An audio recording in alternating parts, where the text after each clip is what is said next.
Hello, everyone. Great to see you on this Thursday lunchtime.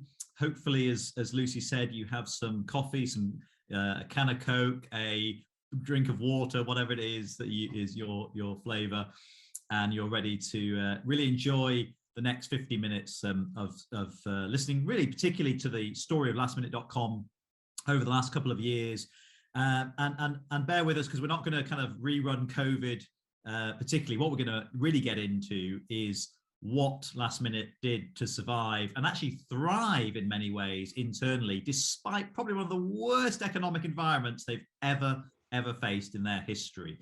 So we'll get into that shortly. Just for those of you who are joining for the first time, a little bit about Inpulse. So Inpulse is an employee engagement platform and consultancy, so we can do both the platform side of your employee engagement, pulse surveys and annual surveys, and everything kind of goes with that. And also we very much do the sort of supporting you from the consultancy side, from whether that's keynote speaking to kind of really getting into how do we help line managers improve how they engage their teams. I put this slide up for those of you who are seeing it because we're really proud of the fact that a lot of our data has been used over the last 2 years, and that continues actually. In fact, I've got a couple of really great articles coming out. I think one in Management Today and potentially one in Forbes over the next 2 or 3 weeks. So we'll let you know about that. But it's been picked up particularly because our focus and what makes us very unique in the space is that we focus on emotion, how people are actually feeling and why that is. So we'll get into some of that as we go through, no doubt. And then also just to give you kind of a flavor of the type of clients that we're really proud to work with, including obviously lastminute.com. So that's a little bit about us. As I say, I'm thrilled that you've all joined us today, and really look forward to getting into the conversation. So without any further ado, two people actually I just want to introduce. Firstly, Stu, or Stuart, as you've been called here, Stuart Bagnall, and who's the chief Stu's fine. Thank you. Who's the chief of culture for lastminute.com group. So Stu, great to have you with us. Thank you very much. It's a pleasure to be here. Thanks for having me on to speak.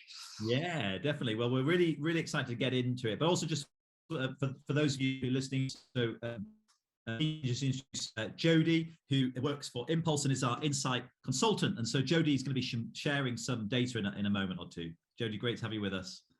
Great to be here.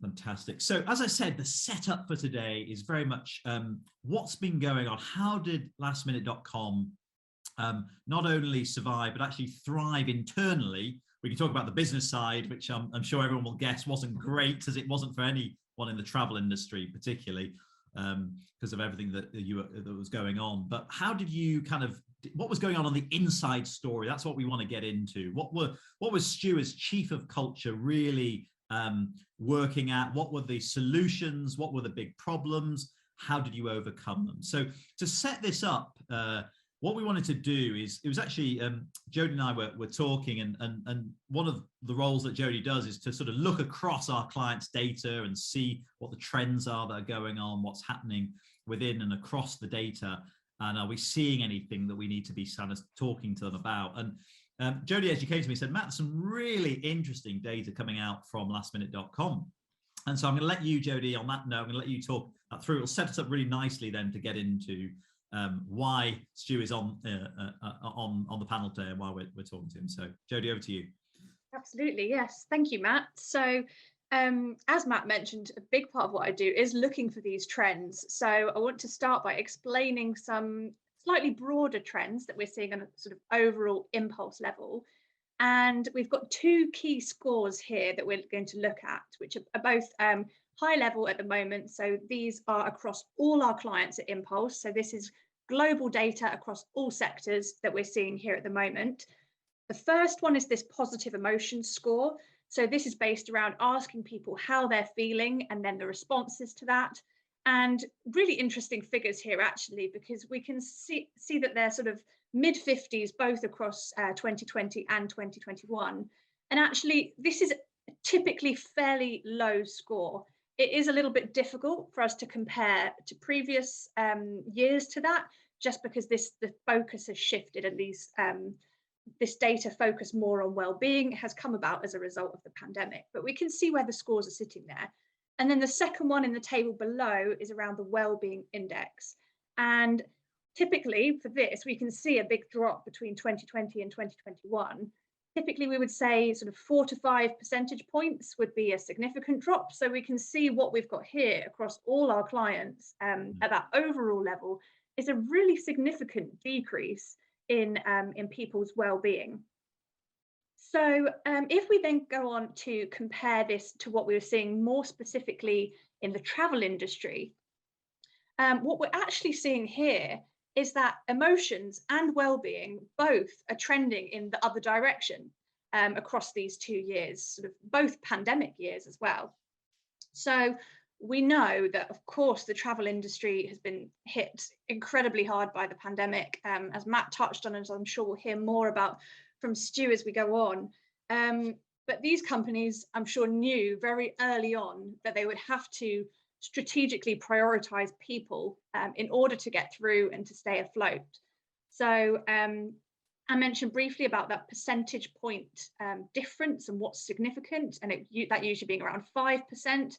We can see here some of these changes that if we look for the travel industry, for example, on the well-being index, we've got 67 jumping up to 72.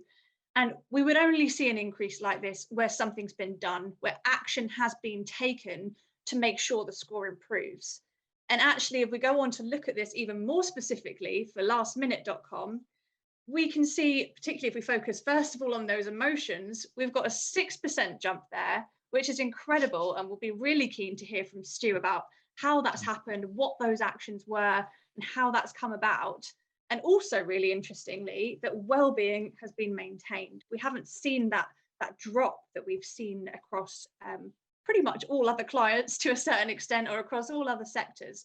So this hopefully sets the scene a little bit, but that actually, by using this as a focus, it's almost like the hard times can bring out the good and show where the focus needs to be. And before we do hear more from Stu, let's just have a quick look at some key scores from last minute's data specifically, which I think these are really important as well and really interesting, and really show that sort of by prioritizing people, the results that can come about.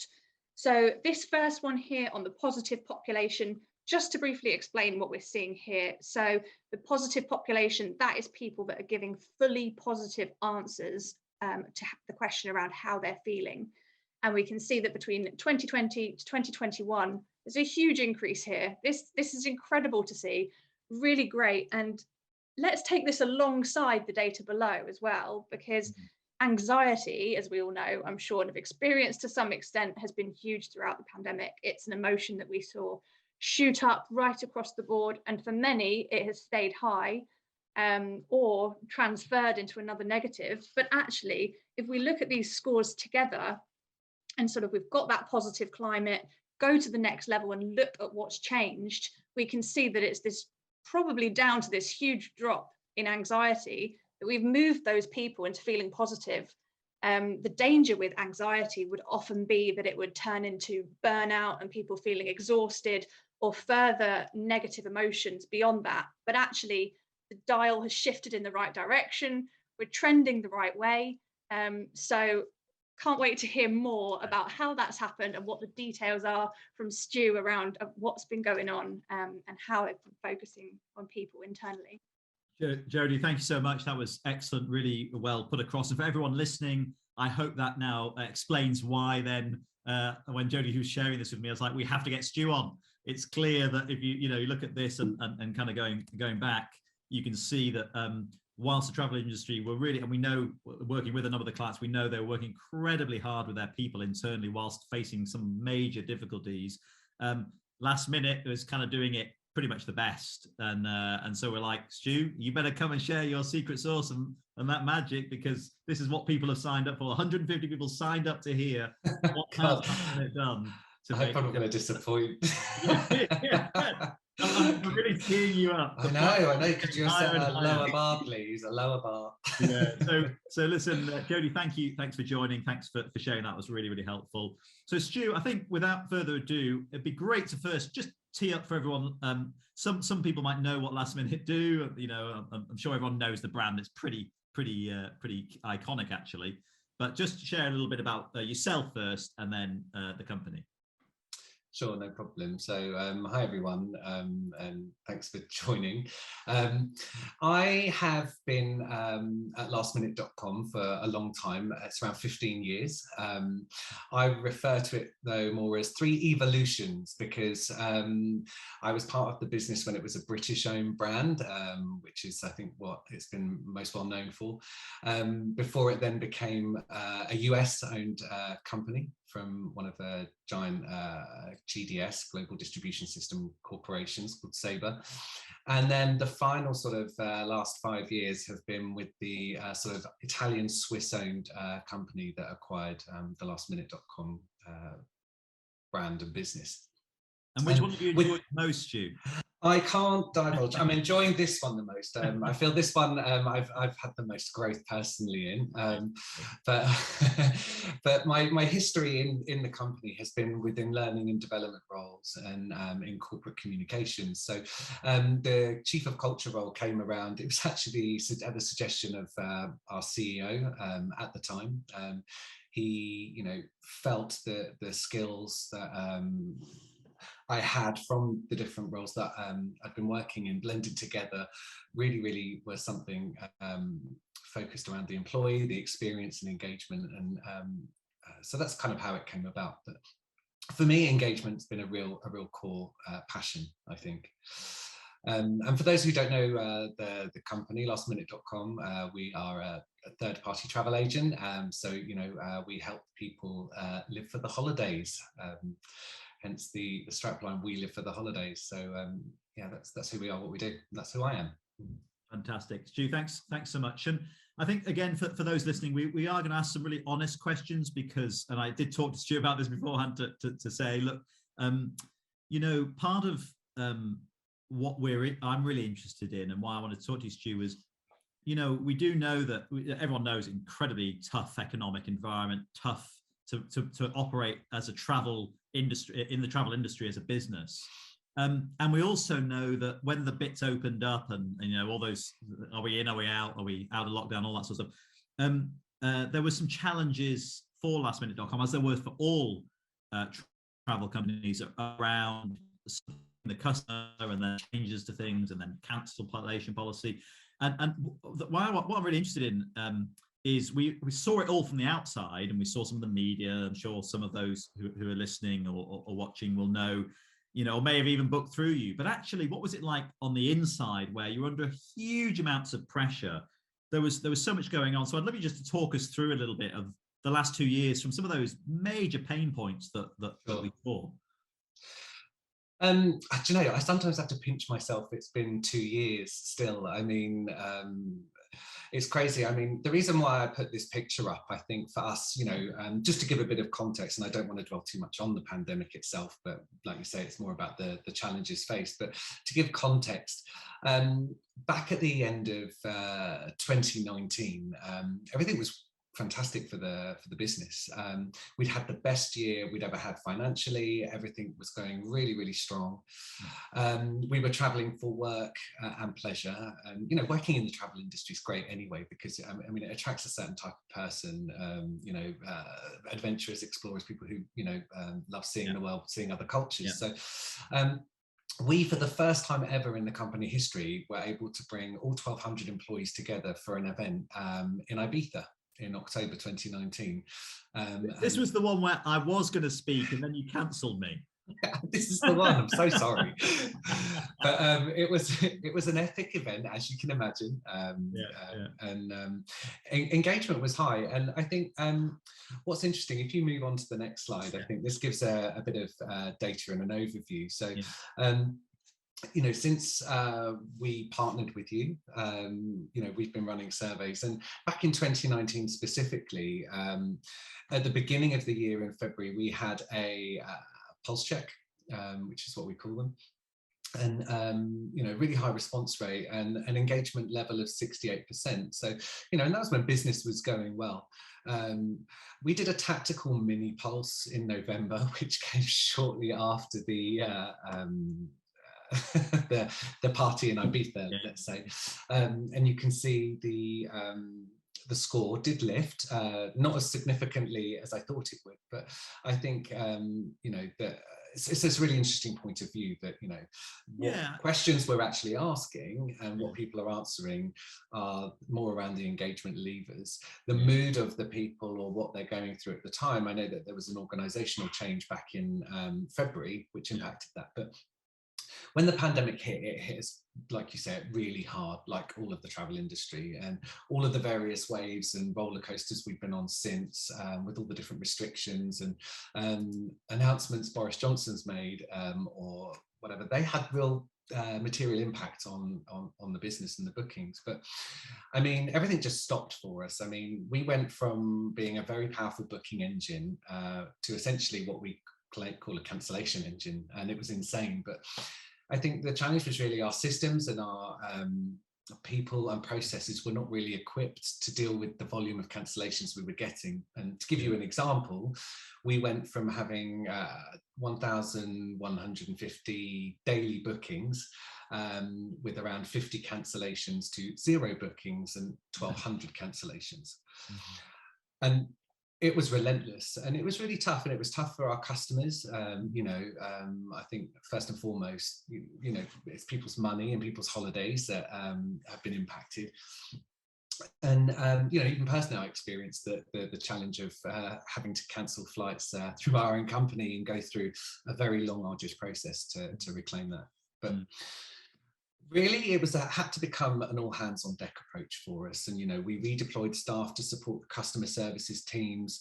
It forced us to really look at our back end services and systems, which needed huge amounts of development. We realized that there was some significant problems around our internal product because of the volume of cancellations. But even now we're still making improvements, and hopefully for customers going forward it's going to be better than ever from that perspective. But just Stu, a couple of questions, and just everyone listening, really keen, please do put in the chat or on the Q&A any questions you have for Stu as we go through. Really keen, we always have a good level of engagement, and keen that we have that here. So from whatever angle you want to put the questions to Stu, please do. But Stu, a quick question for me, and again, maybe for those listening that might be of interest, is how did you deal with the change of leadership style? Because 2019, best year ever, knowing your company a little bit, it was visionary, but high energy and high fun, right?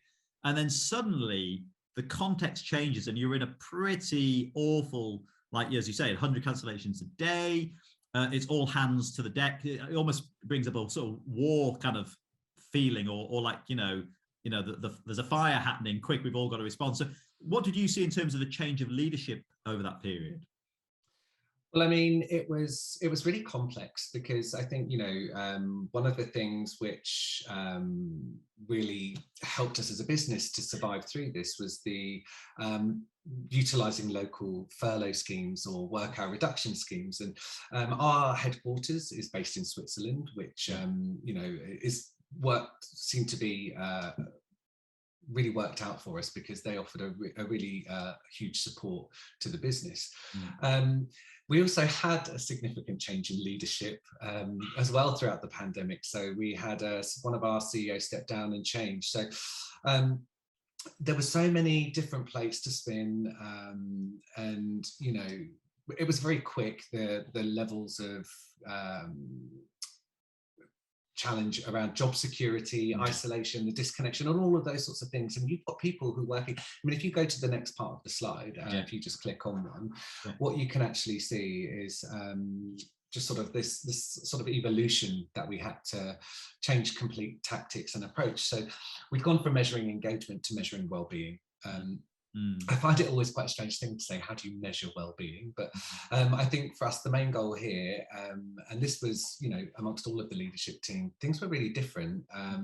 We weren't trying to achieve goals and targets on this, but it was really understanding how do we support our people.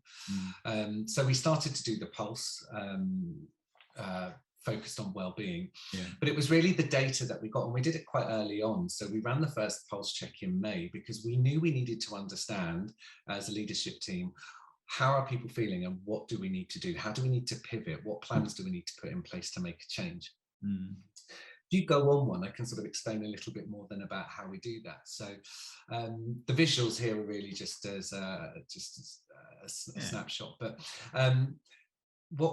what I think essentially happened was the huge communication program that we had to put in place with the CEO.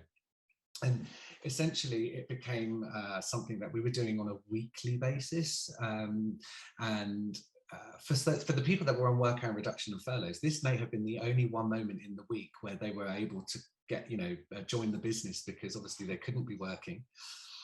Anyone who was working was fully focused on the customer services and the cancellation issues. So this is really, where they knew nothing, they could hear a lot about what was going on. So our goal was quite simple. It was to create a real continuous narrative that gave full transparency of the state of play. So, Sorry, Stu, I want to pause you there, because that's very, very powerful. I hope everyone heard that.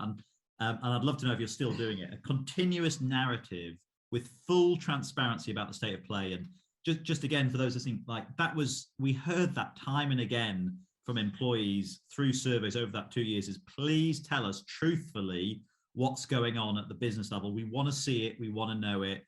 Don't hide it from it. Don't wait till the end of the year to do the full year end release. We want to know constantly. So it's great to hear you were actually doing that. So tell us a bit more. How did you do that? So with the survey data, we knew that this was crucial, and we put in different frameworks, but the core one, which really sort of worked well, was a group-wide Q&A with the CEO, which we were running. It was weekly throughout the real sort of the depths of the pandemic, when it was really, really challenging, and we changed the frequency of it. But it was an open Q&A. There was no holds barred. They could ask anything they wanted, and we would give honest, transparent responses, the good, the bad, and the ugly. And people really did. And, sometimes there was nothing to say. I mean, it was the same information being regurgitated. But I think for people, I felt that they're being informed, they're being heard. They can get things off their chest, ask questions. And it just really brought us all together. And I think, strange, everyone being completely, fully remote, actually, these moments really made people feel like they were, again, one company. Yeah.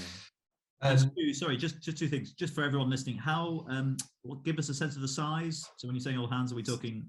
So we had around 1,100 employees, and on average, we'd have about 900 to 1,000 people joining these sessions on a weekly basis. So that's very high engagement. Super high engagement. Yeah. And so that was the first thing that we did. And then the second things that we started to do were, and it was much more in the trenches, it was our employees were getting together to say, well, actually, how can we do some things to support our well-being? We've highlighted, and you can see from the results that the survey that we asked, where people were not exercising, they weren't eating properly, so all of the questions we've been asking, we had some real tangible data to take back. And people were really up for helping the company find solutions. So we set up what we called the Be Well campaign, and it was employee driven, and it was where people could come together. It was where they were running, whether it was things like the yoga sessions, online yoga, working out, CrossFit, or just forums where people could get together to blow off steam. I mean, we do like a few gin and tonics, I have to say, with each other. And I remember. I know you've witnessed it. Sorry, just something else you said there was really powerful. And again, I don't want people to miss it, because there's some great, what I call value bombs that you're giving to people. And I've got a question, but I just want to pull out the employee-driven campaign. And it's really interesting, because what we saw with a lot of companies were they were doing HR-led campaigns. So in other words, we think you need this. We've got this new system that's got 10,000 videos for you to watch at every moment of every day. We've got 400 new classes for you to join at any point. But it was all HR. We kept saying to companies, no, you need to be employee driven. That's the key, is listen to them and let them drive what they're looking for when it comes to the well-being. Exactly. And we have a happiness team in either local countries. I mean, we're trying to now find a virtual multi-country-led happiness team at the moment to support this whole hybrid remote working. But so we already had small communities of people that were engaged about doing things in local offices. So they were a great ambassador set and starting point for us to sort of say how and what can we do. And they were the ones who I give all the credit and kudos to in getting it activated and getting people engaged. And it did sort of feel like it started to peter off, the people joining and participating in the activities, but I think that was just the nature of the fatigue everyone was going through that we all experienced from 2020 into 2021. So I have to ask you, because if I was listening, I'd be thinking, so are you continuing with your continuous narrative, full transparency? We are. I think sometimes it can be detrimental to be as open and transparent as possible, particularly when we're quite an agile business and we go through organizational change or change in leadership structure and things like that, in order for us to try and progress the business forward. So I think in one of my other previous evolutions of working in the company, it would be very much we have everything sorted out in the background before we communicate, and we're very much more communicate and then work out and deliver how the change will be implemented, which can provide challenge, but people really appreciate it. I mean, it's the one consistent piece of feedback that we've had in all of the different surveys that we've got, is that, okay, we might not like what you're saying, but you're telling us what's going on. So you also made another really key point about just keep saying the same stuff, even if there's nothing new. And it's so interesting. I meet so many senior exec who get, but we've got nothing new to say, so what should we communicate? I'm like, but you don't do that with your children, do you?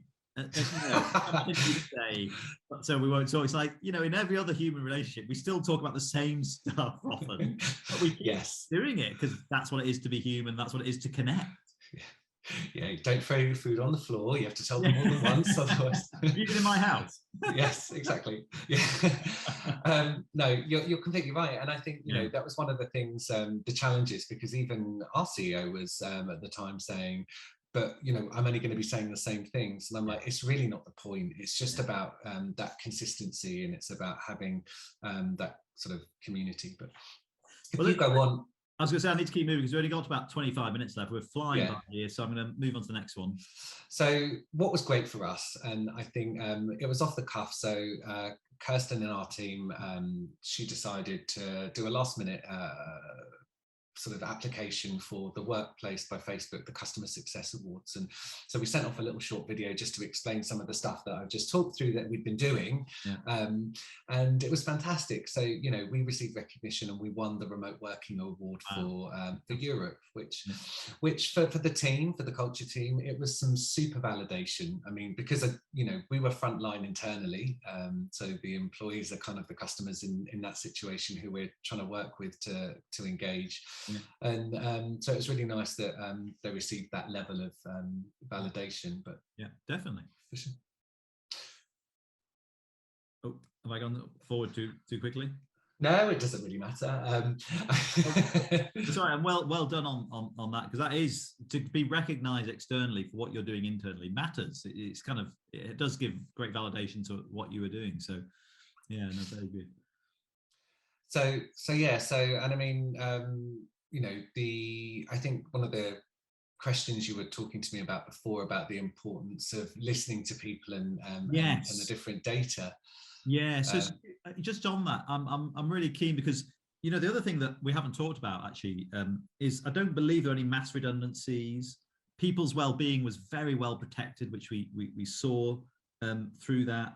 And yet with some of the probably the most difficult challenges you faced as an organization, and I know, and I'm sure everyone on here will know you're a believer in listening to people and employee engagement. That's obvious, and that's you've already talked about that. But so talk to us about listening to people and what makes a difference. So I think, I was talking to the CEO and our head of HR around this very topic last week. I think it was in the relation to the launch date of our current up and coming pulse check. So for those listening, we are, I don't know how the dates have managed to collide, but we're running a pulse check which is launching today.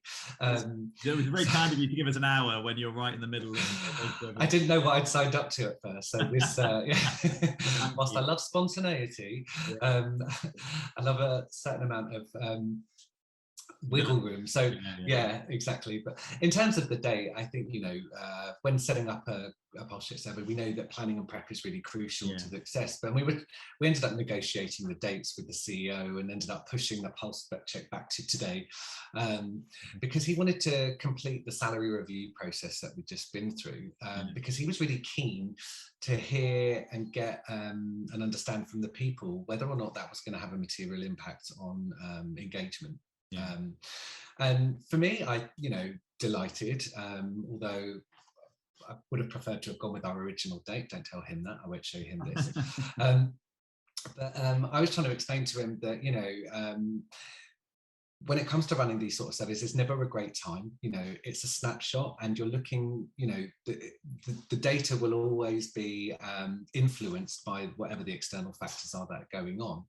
But I think that's the real reason why I love the emotional climate part and feature of the Inpulse platform, because the engagement questions are the engagement questions. They're the different motivators and levers, whether it's about feedback from managers, whether it's about the values or whatever. People are going to be rating those. What you're not seeing are the nuances behind the scenes. So, when you're asking people how they're feeling and then you're asking them why they're feeling that way, it's a really great and consistent opportunity to test the mood of the time. I mean, when we look back through all our historical surveys, one of the things that's really important and that we're really focusing on now is to be able to show that snapshot and use that emotional climate to say, actually, people's emotions were this and this. This was happening in the organization. So there'd been this change or a change in leadership or whatever, and this was the engagement level. So it really helps add that sort of full-rounded view. And we use the engagement indexes. We have a KPI in the business, which is great company-wide, so people can see how important it is. And it really helps guide. I mean, for the learning and development team, the questions that are very specific and relate to them, they use those KPIs as a guide. I think it's important that it's noted as a guide. And so this, in the context of what you're saying, this slide and what you're saying here, I love that context is queen. Yes, so it's not always king. And for me, that's really the point. It's getting that context. So we'll soon see after this survey whether the salary review had made a difference. I know there's going to be some other organizational communications in the middle of the 2 weeks that we're rolling out the pulse check. But I think that it's just a great way. I mean, I'm really, really pleased. Yesterday we had a board meeting, and the board and the pulse check got put onto the agenda, which for me was fantastic. But they're really starting to listen to how and why these surveys are really, really important. But what I realized with the board is they're a different animal to the audience I'm usually sharing this sort of information with. And the context really important. You've got to try and win their hearts and minds, but you have to do that by connecting through sometimes with cash and the bottom line. So how effective and how engaged people will be more productive and and more likely to stay with you. Exactly. Yeah, Stu, we've got a great question in from Ewan, who said, how do you go about interpreting what comes out of the pulse checks? I'm interested as to who does this. So, really good question.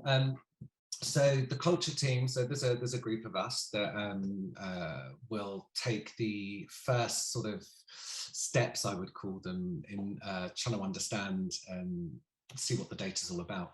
I think we work really, really closely with the different leadership teams, and for us, what we've been trying to do is a bit more of a self-serve approach, so that managers and leaders feel that they can go in and access and interpret their data themselves. But we run regular sessions when once the survey's over, once we've got the first set of results in, and again, and I mean, it links back to this question. It's context. It's about understanding what's going on in the business. The heat map, I think, is always really, really super useful. We do a priority targeting based on the teams or departments where we realize they've either got super low engagement, and then it's about speaking with the different managers or the people. I mean, the focus groups you can run after you get after you run a pulse check with the same employees again, and say, look, here's what you were scoring. You know, the managers don't have the answers as to why the scores could be this. You'll run a focus session, and you generally find that you'll uncover what the core drivers of that might be, and then how you can rectify it. Yeah, I think it's fair to say, Stu, just again, thanks for the question, Ewan, that the platform we have gives you the capability, effectively it's set up for every manager to go and see their own results, and they can compare them against higher up in the organization, they can compare against other organizations within industries. So that's there. What we tend to find is it does take, to be really honest, like 18 months, sometimes even a couple of years for managers to get used to actually having their own data that's not just sent to them by HR or, you know, the CPO or whatever, and actually have to do, like, engage their own brain and go, okay, what do I think to these? What am I going to do with these? Exactly. And I think, you know, all of us as managers, I mean, there's multiple tools that people are using, and you know, if depending on how frequently you run the pulse check. For me, what's been great is we've been using this tool for other surveys in the organisation throughout the employee experience, so people have become accustomed and used to it. So I think that's always really helpful as well. In terms of that. So just moving on, you're going to talk to us, because there's been a real evolution, and I think, you know, certainly from us at Inpulse, we found that was quite key. And you talked about moving to well-being. We were absolutely, as you know, recommending to everyone, actually 2020, the game right now is all about well-being because of everything that's going on. That's what you should be focused on. That is effectively engagement. It's the whole game. So get into well-being. We've now moved back, or moved forward, actually. And I'd love to hear from you, talk a little bit about, from last minute, your view. Sure. I mean, you can see where I'm going to be going, because with on the slide, actually. But what I think is really interesting is, you know, there are influencing factors outside which are really important to people. I think, you know, as we're recruiting and bringing new people in the team, there are what I would call different layers of engagement levers starting to emerge. And I think, you know, the Wellbeing Index was great, and it's really served its purpose for us. And I'm so happy that it's become something which we should have been thinking about a long time ago, I think, and taking it as seriously. But you know, businesses are becoming even more under pressure to be reporting non-financial data and information around sustainability, diversity, equity, and inclusion. I mean, in some countries, so we have an office in Spain, so there's a mandatory requirement in Spain from the end of this year where we have to share specific data and information points. What's great is it's forcing businesses not just to focus on their financial data, but actually to give much more context around what's going on within the organization. It's going to be the norm, and it's going to be everywhere by 2023. But we want to continue to evolve the surveys that we're doing. And this year, so starting today, we've introduced diversity, equity and inclusion. So some questions to really understand, do our employees feel that they're treated fairly? I think gone are the days where we could simply declare that we're a diverse and inclusive business without having any evidence. And you know, I think what's been really interesting, this topic has been a hot topic with our CEO and leadership team. And for me, what's really interesting is the perception of it. And you know, people automatically are thinking, but I feel I'm a fair, equitable person. but they haven't walked in the experiences and shoes of the other people in the organisation. So for us, I'm really excited by it. I do feel that we're a diverse and equitable company. Yeah. But I want some data to prove it, because opinion or I think we are doesn't cut it anymore. We need to hear from our people, and then we need to be able to look at how we can, activate or make any change that's going to make a real difference. Yeah, I think, and just again for everyone listening, a couple of things I'd really want you to consider, and Stu's already started to highlight, is engagement is and should evolve, right? It doesn't stay static. And as you say, the engagement index is kind of it's nailed. Although what I will say, Stu, is, we're believers in it should be contextual to each organization. So whilst there are providers out there who'll say, no, you have to use exactly the same questions, I completely disagree, because I go, but you have so many different contexts going on. I completely agree. At that point, I with the team specifically, it's lovely having like for like historical data, but it becomes obsolete because the business isn't the same business as it was back then, and you need to understand what is the lever that you're trying to pull. Particularly, if you're scoring super high consistently in one specific question, do you still need to be asking that question? So we have changed some of our engagement index questions for this survey as well, which you guys know. But, which I was thrilled to see, because that's a massive part of our philosophy is life is not static. You're not, we keep evolving and changing and growing and adapting, and because the world around us is, so we need to change. And then, as you rightly say, part of that absolutely is the much greater focus. Well-being was kind of there, but I do think it was quite performative in previous sort of period, and I think now it's become very transformative. Like, this really matters, and it's holistic, as when we worked with you on the questions, it was looking at it from financial well-being, psychological well-being. It wasn't just the one, exactly. There's many facets to it, and I think that's super important. And then diversity, equity, and inclusion, I think is I'm pausing because I'm in a lot of conversations with a lot of senior leaders of organizations who are, and I'd love to get your view on this, they're stuck, if I'm really honest, Stu. They're stuck because they're going, we did some immediate things, particularly being very candid in the wake of the murder of George Floyd a couple of years ago, which was world changing actually in what the outcome that's happened. And across businesses, there was a recognition, actually, we need to change. We've got to get our house in order, and we've got to look at ourselves honestly. But I think 2 years on almost, it's got like, listening to them, they're like, what? Well, two things actually. One is there's a majority white group who are stuck and aren't necessarily coming on the journey as much now, which is a challenge, and aren't necessarily wanting to carry on having those conversations. I'm being really honest, everyone. I like honest conversations. So I'm interested in that, if you've experienced any of that. And the second is, where do we take this? And that they're kind of two things I'm hearing quite consistently over the last 6 months. I'd love to know your views. Yeah, I mean, diversity inclusion topic is if it's gone from 0 to 100 very, very quickly over the last 2 years. One of the most interesting, we've been talking to some different agencies to understand, what are the different ways we could be approaching this. And, I feel, I'm quite happy to say, I feel we're at the beginning of our journey on this. I think that it's okay. The point is about having a level of commitment to saying, well, how do we approach it? And we've set ourselves a business sort of objective, which is really quite straightforward and simple. It's how to integrate diversity inclusion thinking into our everyday activities, rather than treating it as a project or a checklist of actions that we've got to work on. So, I mean, the survey is internally our first step.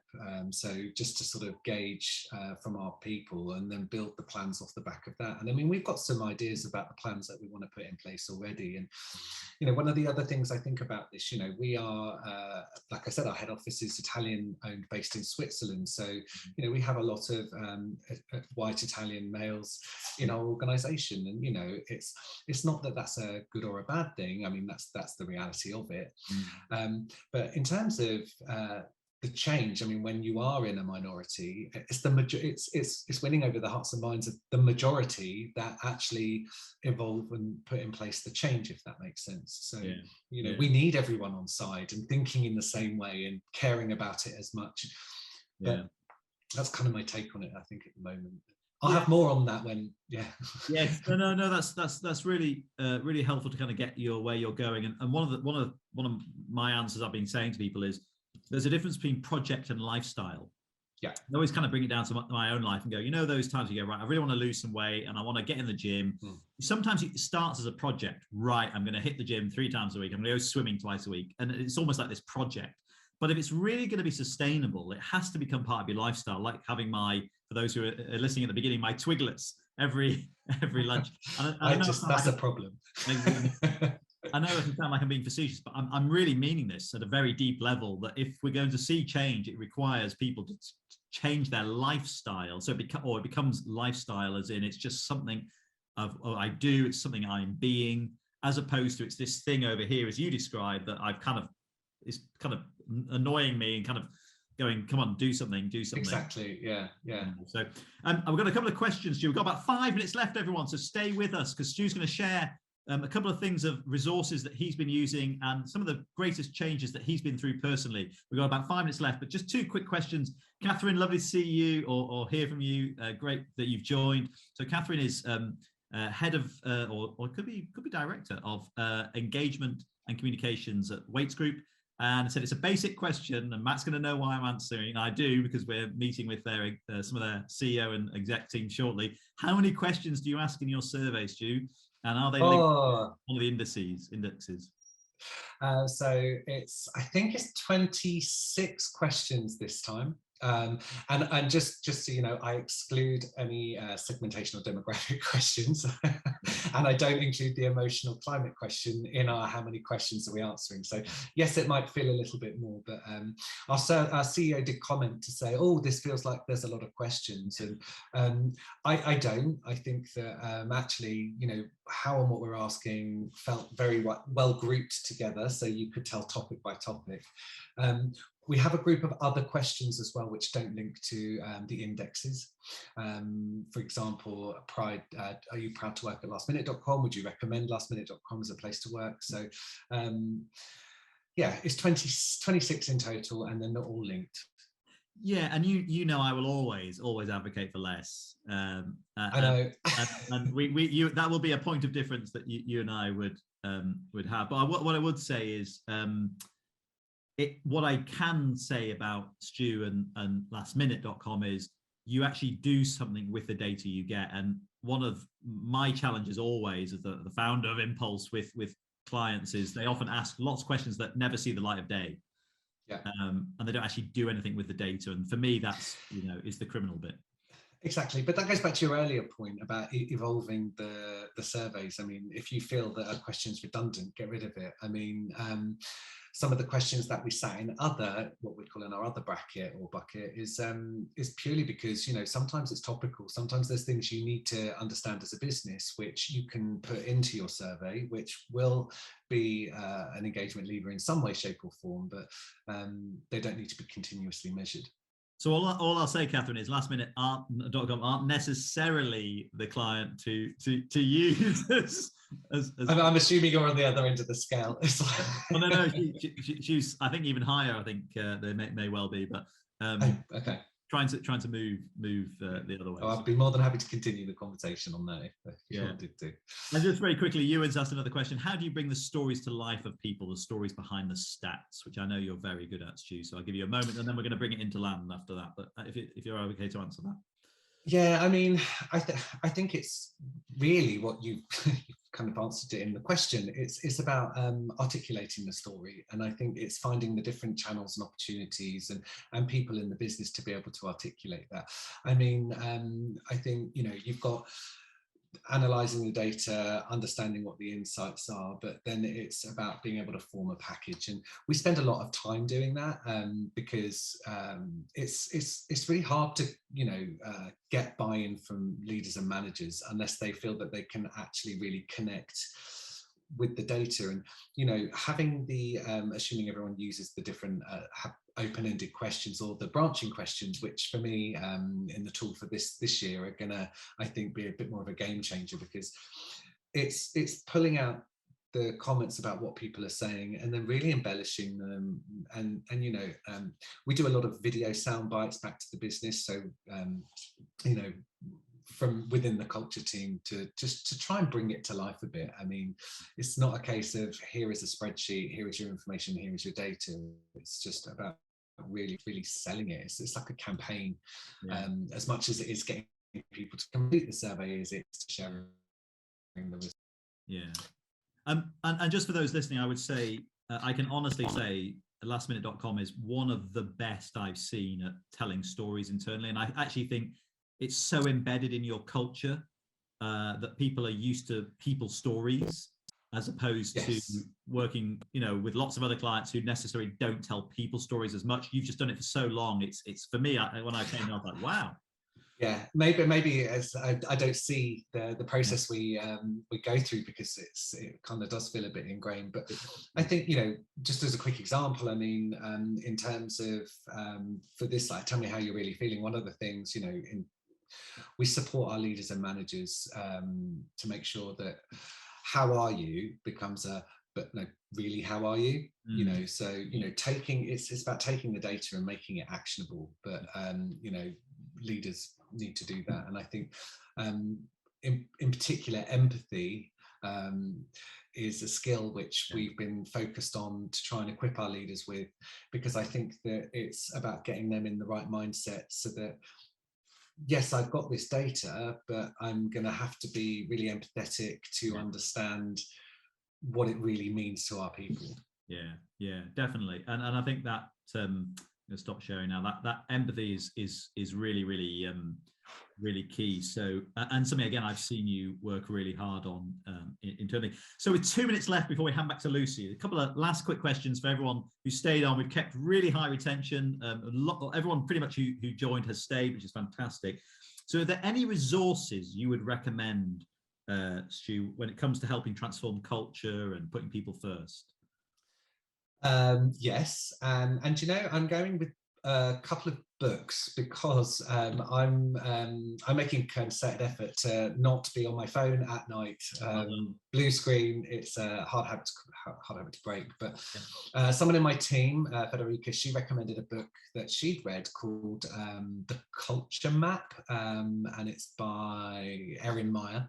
I think they're trying to tell me something. That's all my Italian and Spanish team.